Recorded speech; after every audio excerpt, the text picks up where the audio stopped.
welcome back to another episode of the CrossFit Harrow podcast. It is episode number 58 and we are here today with Sandy, and Sandy is going to share her story of what fitness means to her. And the question I always ask is, firstly, hello. Sorry, hello. I didn't say hello. The first question I always ask everyone is what brought you to CrossFit Harrow? So I wanted to up my game in fitness. Okay. I had just previously, before inquiring to come here, been dabbling in some Olympic weightlifting at a weightlifting club in central London, which I was really, really enjoying. And for one thing or another, I had to leave. I left the area and moved to Stanmore. And then I was looking around to see sort of what was available in the area. And so I called you to see if you had a weightlifting club here at your venue, and we had a bit of a chat on the phone. We did have quite a good chat. Yeah, we had a chat, and you explained what was going on here and invited me to come and have a chat with you in person, which I did. Yeah, and we were just talking about that, and that which felt like a long time ago. Yeah. Which is, we originally had the first chat, just over a year ago. Just over a year ago in February, yeah. And then the journey from then, I guess, has begun. But if we rewind and go, because weightlifting is quite a big passion. You enjoy weightlifting? I enjoy it. I'm not very good at it. Everyone's going to say that. But I really enjoy the process of it, yes. And so I wanted to pursue that. I wanted it to be a part of how I train in the future. And training's got to be something you enjoy doing. Yeah. So I wanted to kind of include it in my health and fitness journey. And how long were you doing weightlifting before in that period? So very infrequently I'd done it in the past. Because it's not a very female dominant. Elite level. Yeah, there's a lot of females that do it, but kind of recreationally, a lot of people think, I don't want to do weightlifting. Yeah, I mean, it's something that kind of took me by surprise, really. I had worked out with a CrossFit coach in the past in a conventional gym. And I did a lot of work with her, and the way she used to program, she'd include some of the weightlifting movements, but a lot of it was done without supervision. So there wasn't much in the way of progression apart from your bog standard front squats, deadlifts, back squats, that kind of thing. But it kind of ignited my passion. And then I went on a course. Did you? Completely unrelated to what I do as a living, and so I wanted to join a weightlifting club to make myself better. Yeah. Because what people don't know, actually, sorry to cut you there, is that weightlifting and CrossFit, or weightlifting and lifting weights, are very different things. Yes. And for those of you that don't know, weightlifting itself is predominantly two moves: snatch and clean and jerk, and that's all you do. Granted, there's accessory work and stuff, but people assume that it's just lifting weights, but it's very different. Yeah, it's an actual sport in itself, it's a sport, right? Very in depth. The learning process is huge. So that ignited my passion. I went to the weightlifting club and I was there for about 10 months. And I was coming along fine, but mobility was holding me back. And then other things happened, kind of health issues, where I kind of shied away from it. I left the club, and then there was a whole relocation to the area, Harrow and Stanmore. And then I joined a conventional gym, just did my own stuff for a while. But then this passion wasn't going away. I was still hungry for it, so I called you. And then, that's kind of history now. And with because I'm quite interested in the weightlifting side, when you because not many people, for example, within CrossFit, they'll want to do CrossFit, but would never maybe consider doing their CrossFit level 1 or doing some of the courses that they've got online. Having done a bit of weightlifting and then doing the course and then doing it again, was there a massive difference of the process, like a thought process, or how things felt, how things looked? Did you understand a lot more from doing the course? Yeah, so I did the strength and conditioning course. Okay. And it's a very in-depth course, obviously with the work that you have to do. And each step of the course taught me a lot.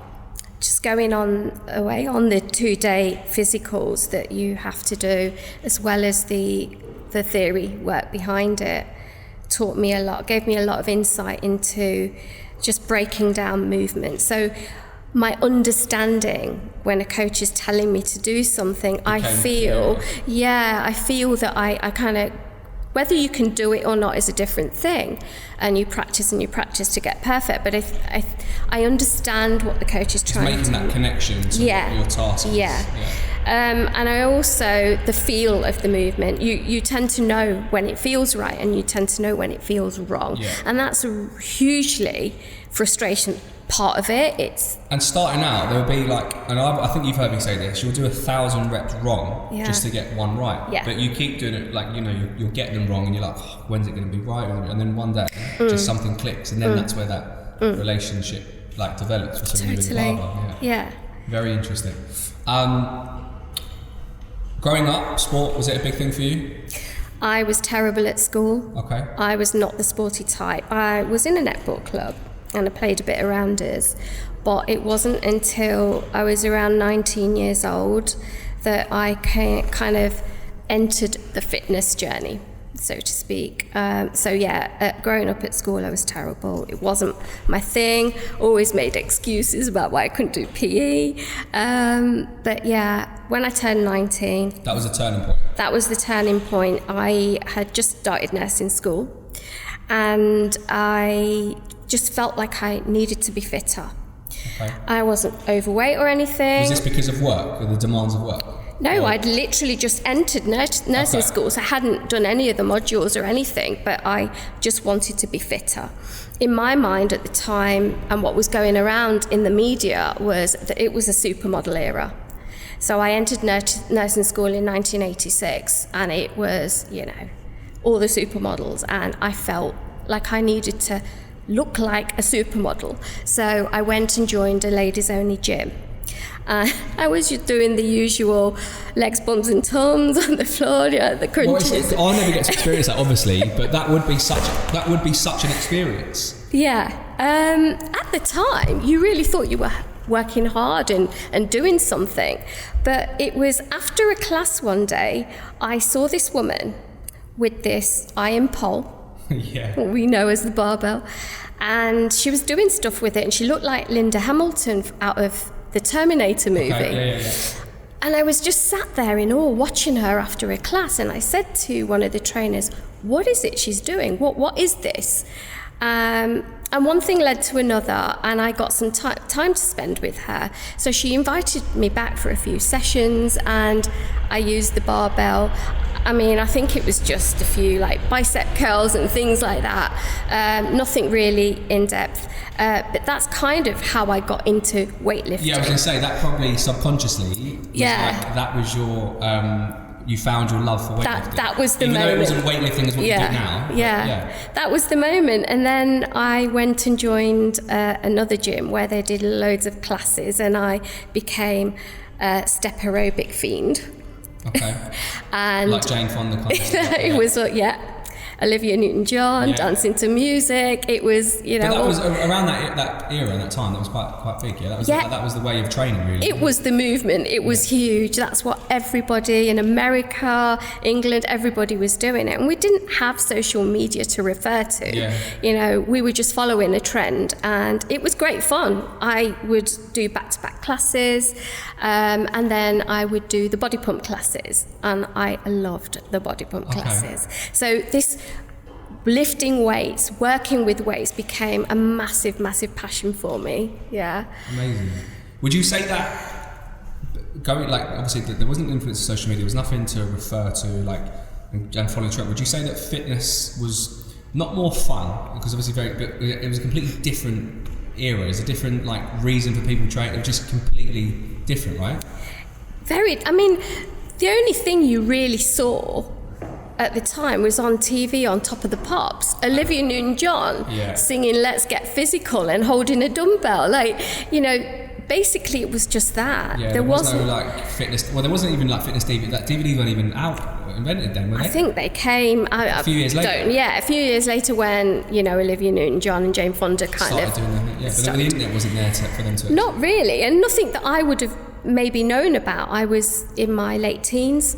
So it's not something that I was looking out for, but it was after the Terminator movies where sort of women lifting weights and being aware of that tone in your muscle and, oh, look how she looks. And, at the start of the Terminator movie, you see Linda Hamilton doing her pull-ups and you're thinking, wow, she's strong. Yeah. It's actually quite fascinating to see, like, over the years. Yeah. Or even when the point of when it became, it's okay for women to lift weights and things like that. Yeah. But I think obviously now it's represented maybe differently in terms of the social media platforms and stuff. It was a lot. I think like even being like for me born in the literally 1990, that 90s era was just a very different. Just very different. I think it's a lot more serious now. Yeah. People didn't really they did make a living from it to some degree, but not really. It was more it was more fun. Yes. Very fun orientated, but people do have fun now, obviously. Yeah. But these are careers now. Like before, it was just like movie stars. Celebs, just like having it as an adult. Yeah. I actually saw, talking to social media in that sense, I saw something the other day of like someone posted, and even my sister said about it, she saw the same videos like how beautiful the 90s were. It was just like, it was just amazing, just like not a lot of like makeup, everyone dressing really well, the guys were just tux and it just looked amazing. It was really good. Yeah. That was kind of like fitness is the same thing. Okay, so 19 found passion really for training and fitness, and then what did your 20s look like in terms of like fitness, work balance, everything else? So hugely career orientated, so careers and studies kind of took off for me. Because you're specialist heart failure nurse. Yeah, so I'm a clinical nurse specialist in heart failure. I said that's arse over to that. It's the same thing. Heart failure specialist. But I didn't start out as a heart failure specialist. Okay. I worked up the ranks. I started off working in a hospice actually with dying people, but then decided that I wanted to go and study, move to a tertiary centre.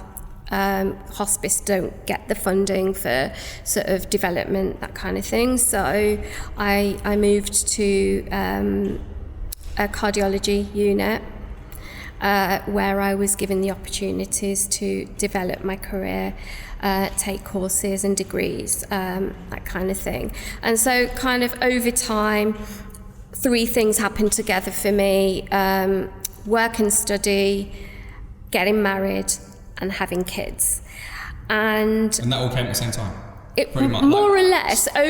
Through my 20s, yeah. So I met my ex-husband, well, I've known him a long time, but we got married when I was 26, but we were courting for 3 years before that. And then had kids straight away. And fitness kind of just slipped into the background. And your responsibilities were different. Responsibilities were different. I didn't have time to think about, fitness. And it really wasn't, like I say, social media, it wasn't in your face. Although my ex-partner was a massive gym goer. He went to the gym every day. And pretty much similar to him, he started very young, lifting weights. So he was doing it, I wasn't. I was bringing up a family and working full-time mum. As well, yeah. Yeah. So, it all slipped down the wayside for me, and I actually forgot about it all. I forgot about the gym and fitness, and things started to change. You have children, your body changes, your mindset changes. Which can be very hard for, men won't go through the same physiological change, obviously, but over time the bodies will change. But for women, that can be quite a hard thing to deal with as well, physiological change after pregnancy. Yeah, massive changes. You put on weight. And how did this at the time make you, or how's it made you feel? Like, were you okay with that? Was there things that resulted in you doing things differently because of how it made you feel? So I never felt okay about it. Putting on weight has always been a massive issue for me. But I did get fat. I was probably 2 stone heavier than I am now after having kids, and I didn't look after myself. But other things were happening in my life where it wasn't something that I could focus on. So yeah, I felt bad about myself. I didn't like it. I didn't want to live like that. I wanted to do something about it, but I didn't really have the support, the knowledge, or the know-how. And I think I fell into a very deep hole because of it. And how long would you say that you were in that kind of mind or that situation, that environment for? A long time. The best part of a decade, probably. As my kids were growing up, I did go back to the gym. Sort of around the ages of 4 and 5, I think they were, and they had started kickboxing. So their dad would take them, and I would sometimes take them, and I went back to doing classes in the gym. But it was never enough. Classes was okay, you know, I'd do back-to-back classes again, but again, time was a huge factor, mood was a huge factor. Was that because of how you felt after pregnancy? How I felt, and also how my relationship was going. Okay. Things were not great. Okay. So it was not a great time for me. I would say late 20s all the way through my 30s and into my 40s. Okay. Was there any points in there where you thought, like, this is just the way it's going to be? Yeah, there were many a times where I had been incredibly low. Okay. And had incredibly low points in my life through one thing or another, where I thought, this is just how I've got to live, I guess. I've got to get through this for the sake of my children. Everything was always for the sake of my children. I always knew that I had to conduct myself well because of my career. So yeah, that many a time where I thought that this is just how it's going to be. Yeah, I think it's probably safe to say that there are people that maybe have been in a similar position that do feel like this is it, and there isn't a change, or it's like it can't get any better, or can't see any day. Like, where was it for you that you thought, no, actually, like, I've been in some dark places, I am unhappy, this is the situation, but what was the point where you're like, no, I'm better than this, I'm ready to go, okay, let's do me, let's put myself first now? So, trigger warning. Okay. I am a victim of domestic violence and abuse. And the violence and the abuse had progressively got worse over the years. Was it that period, yeah. that 10-year period? Yeah. And eventually I had a nervous breakdown. Okay. And the nervous breakdown was so bad, I had to go and see a psychiatrist. And he prescribed me 2 different medications, Valium and an antidepressant. I was delirious, hallucinating. I was in a constant state of panic. I had to be taken in by my parents. I'm probably on the verge of being sectioned. It was that low. And this was all a result of the accumulation of everything over that decade? Over the years, yeah. And like lots of things were going off in my marriage at the time. But the abuse, and the abuse was physical, mental, psychological and financial. But I didn't recognise it for what it was. I was just going along with it. Until I had this nervous breakdown, and then I started taking these medications, and I didn't want to take medications, but I knew I needed to. And it was only after a month or so of taking the medications that I could actually start thinking coherently and having episodes of actual thinking for myself that I was safe and I could think coherently. Did you feel like you were mentally had taken yourself out to look in and think about it? No, at this point I wasn't doing that. I was just able to breathe and to think, okay, I'm safe. What do I need to do? But what I found, just sort of 3 to 4 weeks into taking the medications, was that I started bloating and ballooning. And that was something that I did not want, and that was the switching point. So I started to do a lot of research into how to make myself feel better, what I could do to improve my psychological well-being. And I'm sure at that time it wasn't easy as accessible as it is now. No, so it was just basically the internet at work, or wherever I could get access to a computer. Not every household had a computer. So I started drinking herbal teas, going out for walks, doing some meditation, mindfulness. And I had been off sick from work for a long time. And you were still studying, or you were qualified at that point? So in and out, studying in and out throughout this episode, And the thing is, I would say that the studying really kept me focused. It gave me a purpose to live for. Yeah. But what I started to do was go to the gym just to walk on the treadmill, and I'd almost forgotten how to do everything else. And all I would do was walk on the treadmill on an incline. So I progressed from walking on an incline to running, and I would run every single day. Wow. And I'd met a trainer while I was at the gym, and he was doing kettlesized classes. Okay. So that was my introduction to a kettlebell. And I remember going to a class of his, and I almost passed out just working with a 6 kg kettlebell. And that's how poorly I was. I didn't realize how poorly I was. And then I started working with him, and we would do weights in the park.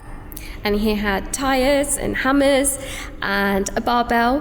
Which you knew at this point that you'd loved a barbell, yeah? Absolutely. And so I trained with him once or twice a week in the park, and we would just do bench press, deadlifts, kettlebells. He'd do a circuit, and I was really enjoying this. And at the same time, I started a kickboxing club, so I'd gone there for about 5 years.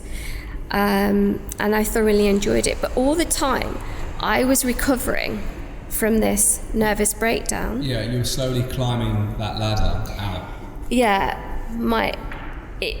the abuse got worse, because now there was a fear from the perpetrator that she's getting better and we can't have this. And you were getting stronger, physically and mentally. Yeah, I was getting stronger, but it didn't go down well. So then I was forced to leave my family home eventually, after there had been a very, very dark incident, which I knew it was either life or death situation, so I had to leave, and I did. And then, I carried on kickboxing, and I was getting stronger, but I was being stalked. So that's when I moved to London. And kind of fitness has always been in the background. I pursued that passion, and since coming to London, it's grown. It's grown for me. And have you 2 or 3 children? Two boys, yeah. And have they taken? Well, obviously, I know Kieran. Have they kind of taken that fitness from you as well? Yeah, and from their dad. To be fair, their dad has been into fitness, got them into, so they were going to kickboxing at a very young age, and then sort of going to the gym with their dad, training every Saturday. So it's been a big part of their life. Yeah, massive part of their life, yeah. And obviously now it's something that you and Kieran do together. Yeah, so we do CrossFit together. I kind of first introduced CrossFit to Kieran, and he loved it. I think it's something that he values. Yeah. My other son, he goes to the gym with his dad on a daily basis, so a massive part of their lives too. It is quite important, I think, for fitness to be part of, well, maybe because I'm biased towards fitness, but, yeah. To be part of most people, or everyone's life really. And obviously over the years with everything that was going on, what impact did it have on two boys? In what sense do you mean? Is it something that they does it stick with them? Is it something that they've has it knocked them for anything? Are they very protective over you? A lot of lessons for everybody. Yeah. I feel when there's abuse, it can go one of two ways, and you either grow from the adversity, or you can just go down the spiral. They've grown from it. There's a lot of things in their lives that probably saved them, which I'm very grateful for, but they had a mother who had to abandon them twice over. Once when I left the family home, and once when I left them to move to London. So building bridges was a massive, massive part of sort of them being where they are now today. But maybe at the time also difficult for them to understand the reasons why and stuff, which is for kids. I remember calling the domestic violence helpline, and they just kept telling me to leave and that I was a high risk case and I had to get out, but they wouldn't give me shelter with my children, so I had to go alone. And obviously the children were not danger, was you. Well, it was a woman's only shelter. I don't know, and that was my fear, right, that I leave the children and then the focus is on them. So how does a mother do that? But when it became the life-death situation, I knew I had to get out, but I made a conscious decision not to do it before my eldest was 18. So 2 weeks after he turned 18, I left the family home, and then a year after that I left Leicester to come to London. So it was a huge blow for them, massive blow.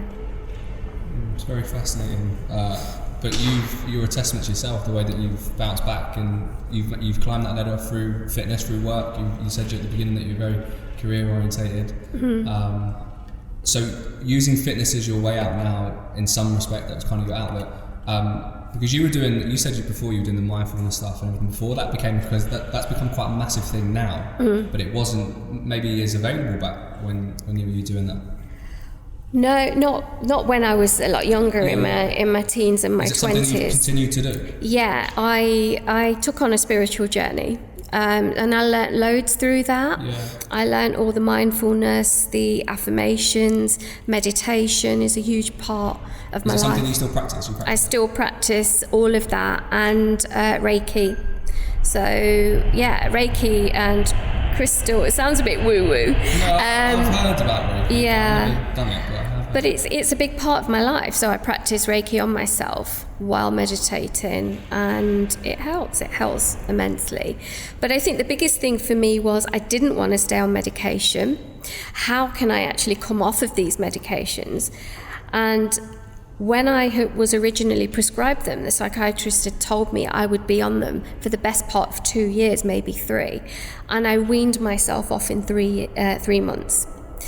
Is that because you just knew that you didn't want to be? Do you think it's anything related to fitness, like your health in that sense? I think it was a collective of things, yeah. So a combination of factors, sheer willpower made me want to do it. And I would have to advocate as a healthcare professional that if someone is on medications because of mental illness, they shouldn't just do that without seeking advice. I did it, but I wasn't diagnosed with a condition like schizophrenia or anything. So it was a choice of mine. But yeah, there was just a tremendous amount of focus on, I need to get off these meds.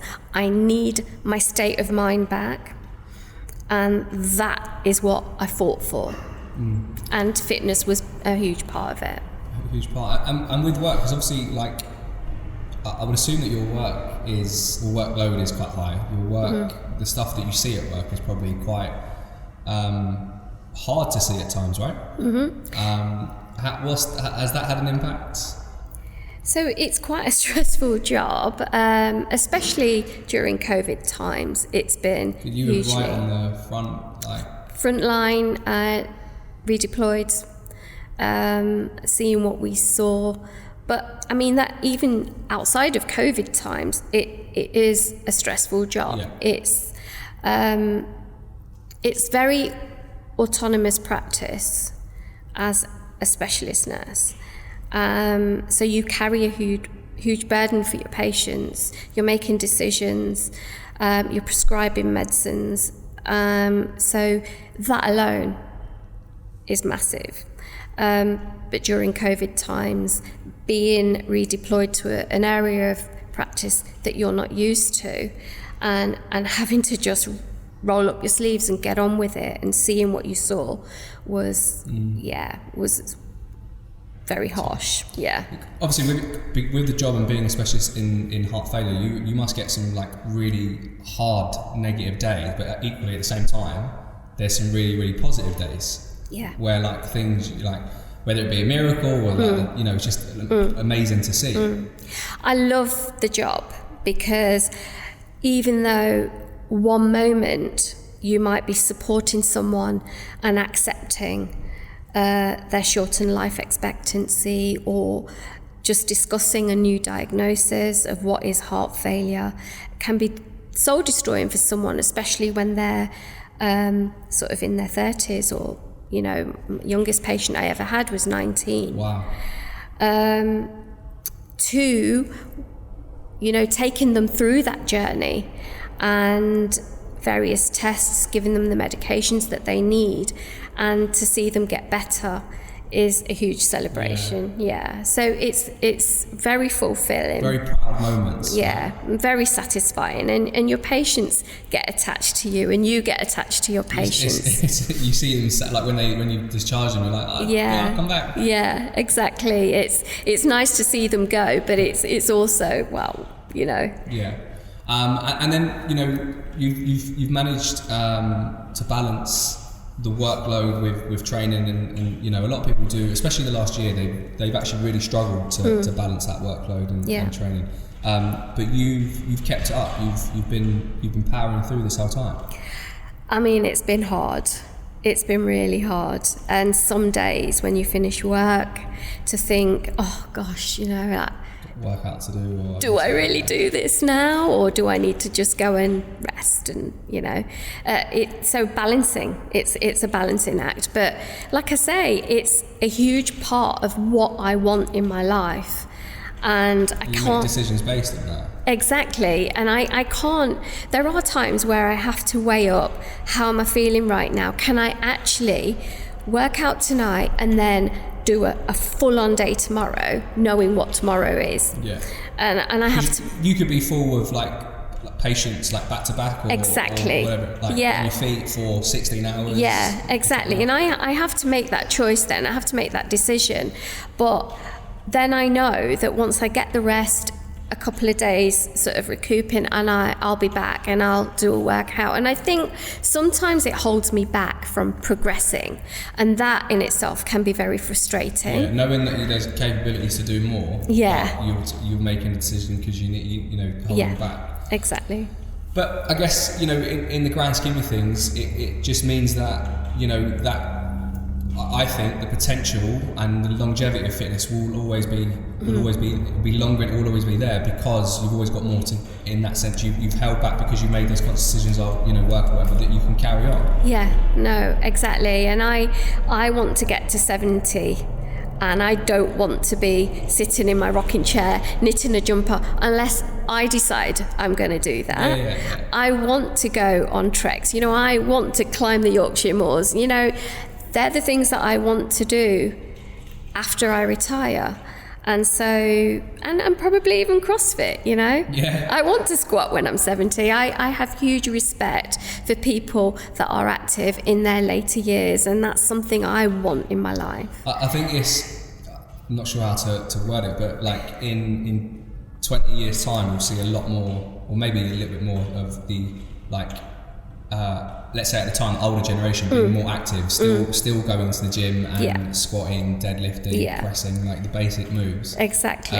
Whilst maybe our grandparents or whatever, that wasn't a big, it's not portrayed to be that big. I remember my dad, I was telling my dad, I deadlifted X number of kilograms, Dad, I did it, and I showed him a video, and he was like, you shouldn't do that, you'll get hernia. Yeah, there's no concept of like, it's a massive my dad's the same. Yeah, so it's hard to kind of explain to them, but I am the only sibling that hasn't had back surgery. The rest of my siblings have all had spinal surgery. Wow. And I put it down to the fact that you've been active all this time. Yeah, active and doing weights. So like they haven't been active? Not as active as me, no, okay. Definitely not. That's quite interesting to see that you haven't and they have. So what's the plan for you, like, moving forward? Where's fitness with you now? So I want to carry on doing what I'm doing. As long as you can? Yeah. Until you decide? Until I decide that enough is enough. But I can't really see that happening. I would like to move closer, like relocate eventually later part of the year, so that I'm closer to the gym that I love going to. That's how much it means to me. Yeah, I still want to dabble in the Olympic lifts, but we'll just see how that goes. Is there any specific things in terms of training that you're like, right, this year I want to achieve this? Are you just taking it as it comes? Are you just enjoying it through the process? I had made so many goals last year. We spoke. Yes, November. I had all the numbers worked out in my head. I was on a roll. I felt like from when I joined to November, I was really like climbing an uphill trajectory, and it was going well. And then we got locked down again, and then I got COVID, and then I just felt like I'd lost everything in terms of fitness. I was on the phone to you that one, like, just after you woke up. I was like, no, take a few more days. You I'm annoyed about doing another workout or something. Like, no, just rest a little. Exactly. And I think I've just parked all of my goals for now. I think I just want to go with the flow. Yeah. And just see what it brings, and just take the wins when I can. Yeah. But I think I'm just going at the present moment and not thinking too far ahead. Yeah.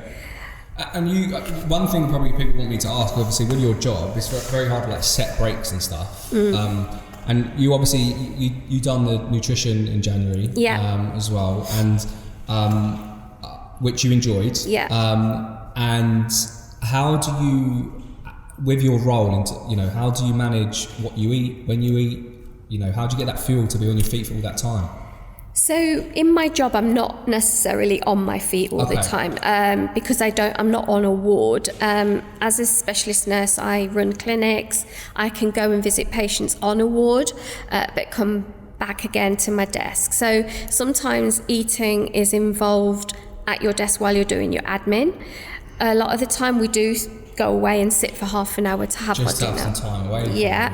The only time it gets difficult is when you have got back-to-back patients in clinic, and then you're literally in between patients wolfing your dinner down. Yeah. So the biggest challenge is the meal prep. But I think I've got quite good at that. And it just takes practice. Yeah. And I think once you get on a roll and you've got some ideas of meals, it's almost like autopilot. Yeah, because we spoke about that. Yeah. With the nutrition thing that you done for January, it was like just find 3 to 5 things that equal in whatever you need, and just rotate them or however you want to manage it. Exactly. And then you do get those light bulb moments that, actually, if I haven't planned for today, then this is something that I can get, and it fulfills my macros, and it's satisfying until the next meal. So I learned a huge amount through the nutrition course, which kind of I have in my toolbox now to use. I'm pleased that had the impact. But nutrition on the go at work is just one of those things that you get used to and incorporate into your daily routine.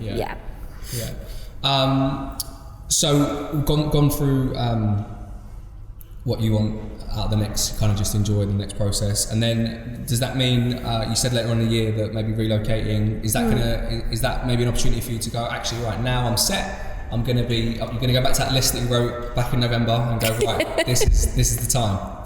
There will be a point where this is not enough for me now, just coming to a session and taking the small wins. Because that's so underrated. People don't take the small wins. They always want the big ones. I think having COVID and being in lockdown taught me that. Really? It taught me that, because I'm always kind of going, right, 10 months from now, I want to do this.